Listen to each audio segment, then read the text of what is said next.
Who's the boss? The pastor, congregation, or conference? By Nikolaus Satelmajer. Nikolaus Satelmajer, D-Min, STM, is a former editor of ministry and associate ministerial secretary, General Conference of Seventh-day Adventists, Silver Spring, Maryland, United States.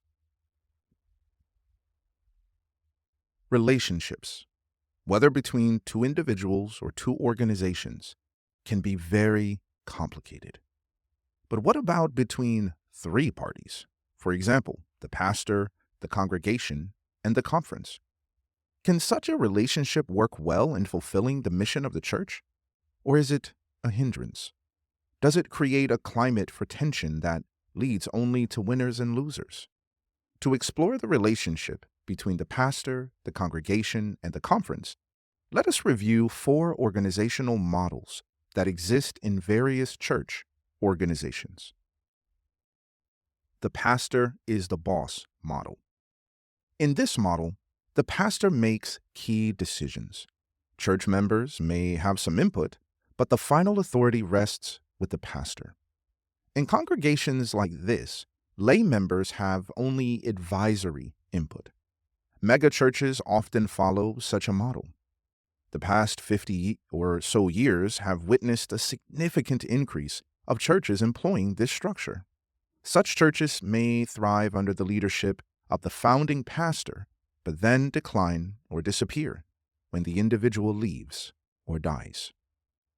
2 such examples are Crystal Cathedral in California, United States, established by Robert H. Schuller, and the Willow Creek Community Church in Illinois, United States, made famous by Bill Hybels. Schuller tried to find a successor within his family, but eventually the organization filed for bankruptcy. The building is now a Roman Catholic church known as Christ Cathedral. Accusations of misconduct surfaced against Hybels, and the congregation has shrunk. Both illustrate what often happens in the model where the pastor is the boss once their founders leave or are forced out. A similar model also exists in some denominations. I've met with leaders of denominations where it was obvious that each participant only said what would be in harmony with their head leader. Without question, that individual was in charge. Episcopal model, or the bishop is in charge. In the Episcopal model, churches are led by bishops or individuals with similar titles who have the authority to appoint congregational pastors and make other decisions about the organization. The bishops are the final authority, and it is usually assumed that their authority derives from the New Testament apostles. Roman Catholic and Eastern Orthodox churches are examples, although other denominations also have such leaders. Historically, bishops had charge of several churches, but now we see more instances in which the bishop has only one congregation. The title seems to be more important than the function. Congregational model, or everyone is in charge.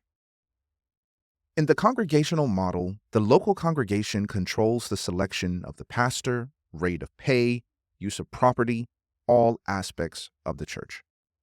It may be independent or in theological affinity with other churches, but the congregation has final authority over everything. A pastor in such a congregation once told me that each year he had to appear before the board and then the whole congregation to negotiate his salary. In the 30-plus years he served, some years the congregation actually reduced his salary. Individual members who are major donors often make key decisions. They are in charge. Representative model, or do I have to go to the meeting? We now come to the model of governance that the Seventh-day Adventist Church adheres to. The key element in its structure is the quote-unquote conference, often referred to as the quote-unquote local conference. Seventh-day Adventists have hundreds of conferences around the world. The denomination also has quote-unquote union conferences that consist of several local conferences. Union conferences make up the General Conference, which is the worldwide organization of the Seventh-day Adventist Church.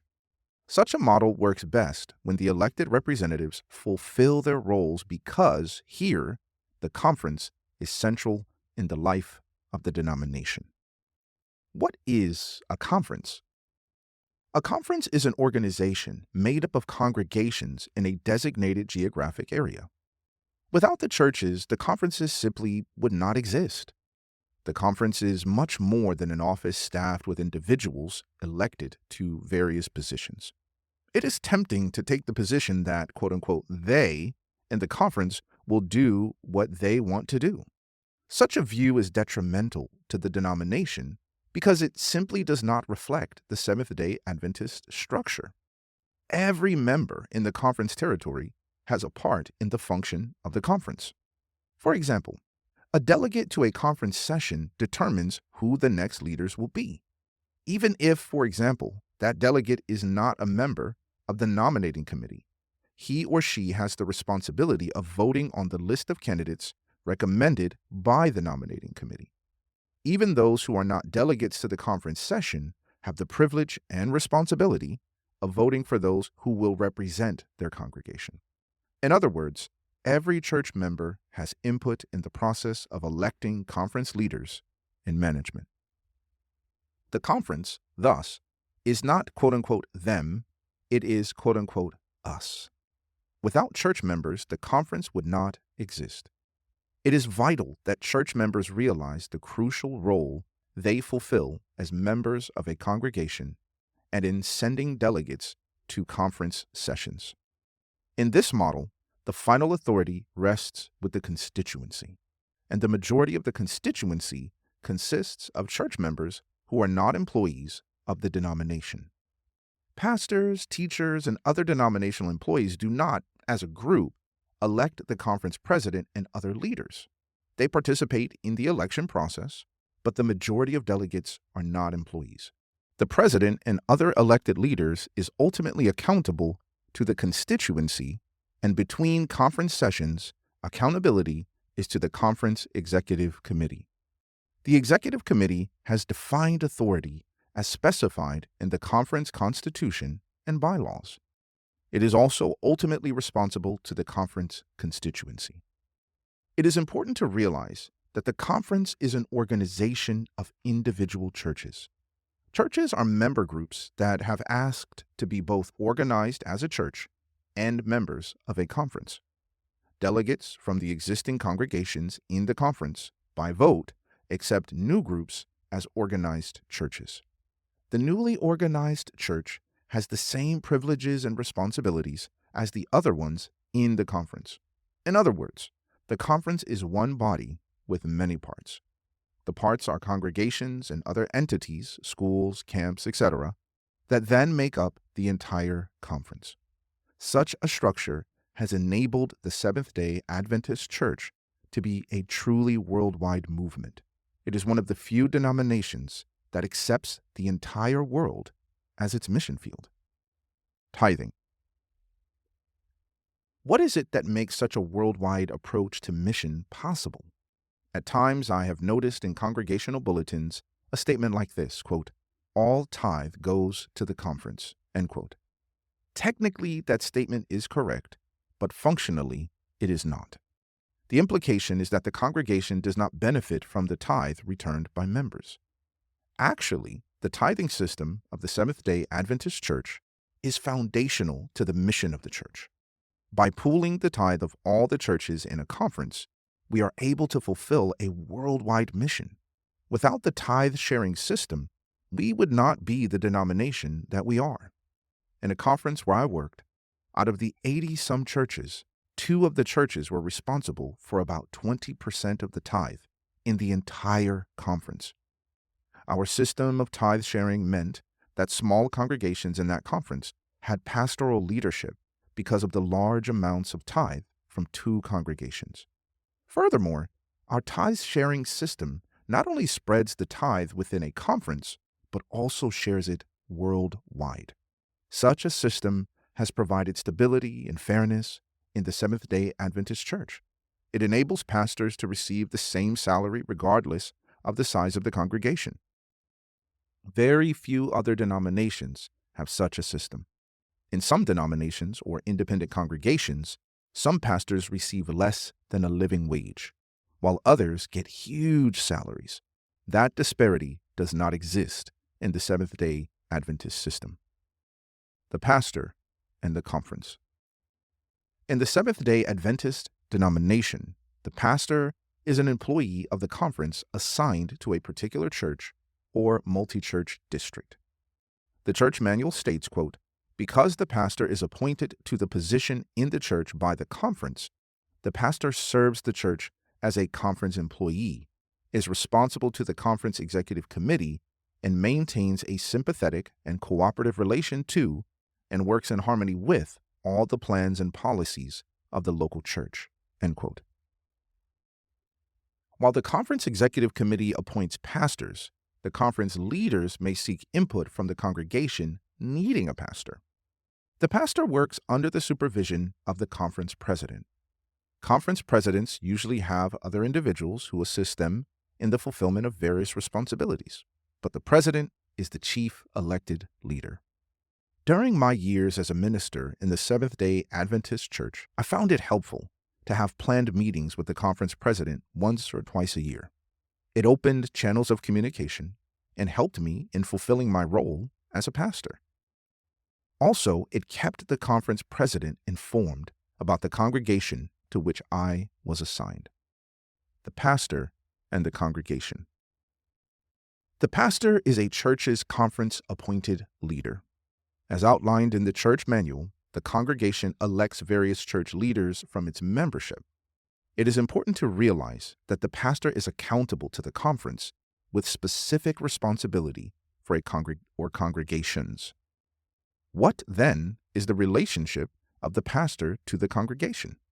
The pastor, along with elected congregational leaders, makes plans and implements programs in the territory of the congregation. In other words, the congregation, under the leadership of the pastor, fulfills the gospel commission in its territory. One of the ways the pastor fulfills the role of congregational leader is by serving as the chair of the church board.